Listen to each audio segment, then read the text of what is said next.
Bonjour, je vous retrouve une fois encore donc pour cette analyse graphique en vidéo de l'indice du contrat à terme sur l'indice CAC 40, du futur CAC 40. Je choisis un graphique en 14 heures parce que 14 heures c'est le temps d'une journée de bourse sur le futur, hein. Le futur ouvre à 8 heures et clôture à 22 heures. C'est pour ça que j'aime bien cette unité de temps parce qu'elle permet de repérer des niveaux et des points importants. On le voit d'ailleurs sur les dernières bougies, elles sont assez propres et elles répondent bien avec les niveaux de support et de résistance. Alors qu'est-ce qui s'est passé de nouveau? Eh bien, c'est que en formant ce point bas aujourd'hui sur le futur, à 4778,5, on est allé valider pour moi une ligne de tendance haussière de moyen terme qui correspond à des points plus anciens qui datent du creux de mars dernier et de mai dernier, qui sont bien notés ici. On voit qu'on avait évolué en dessous de cette zone-là avant d'accélérer à la hausse. On voit les mèches, et c'est un niveau technique qui a été assez important, avec un point bien marqué ici, un point net ici aussi.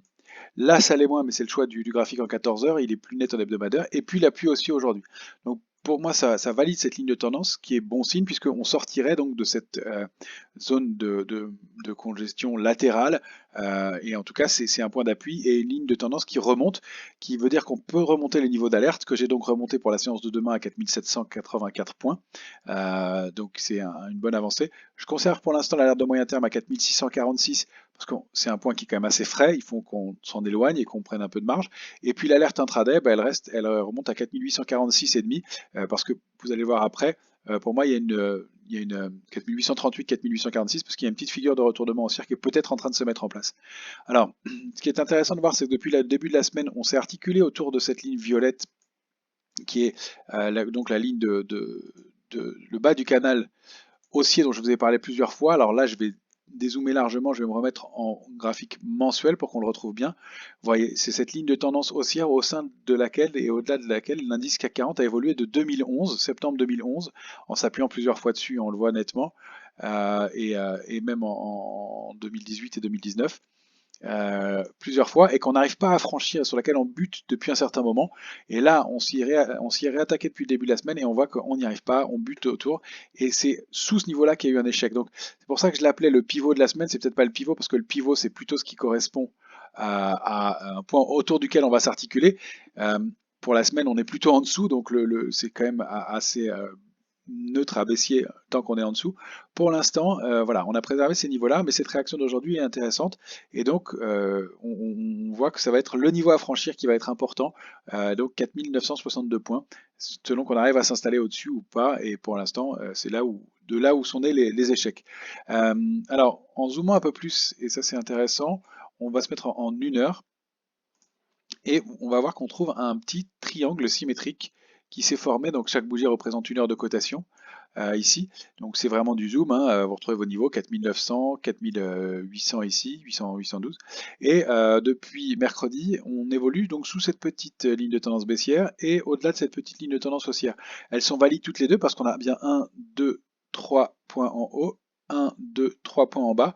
Je vous rappelle que pour valider une ligne de tendance sur un graphique, eh bien, il faut qu'elle soit testée 3 fois de chaque côté, ce qui est le cas.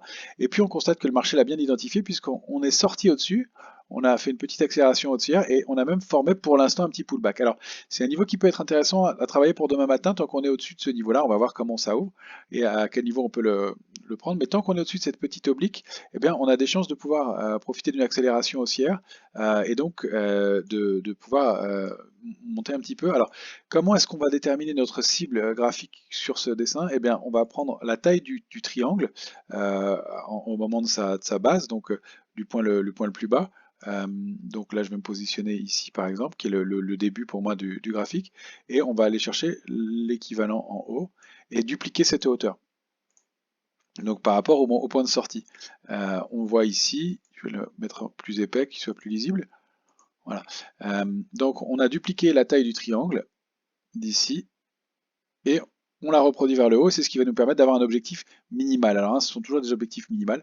Ça nous donne pour demain 4932 points.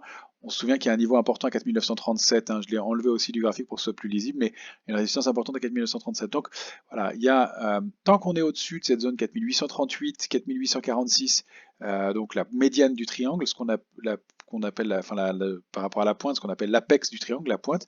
Tant qu'on évolue au-dessus de ça, le signe il est plutôt valable, il est bon, et donc on va pouvoir espérer une accélération haussière, peut-être demain, pour aller chercher ce niveau, et pourquoi pas l'extension et cette zone de résistance majeure à 4962 qui est vraiment importante.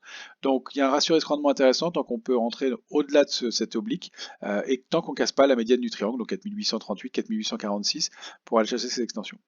Voilà donc les éléments qui étaient visibles pour la séance du 22 et donc qui vont nous permettre de préparer la séance du 23 octobre demain. Merci, au revoir.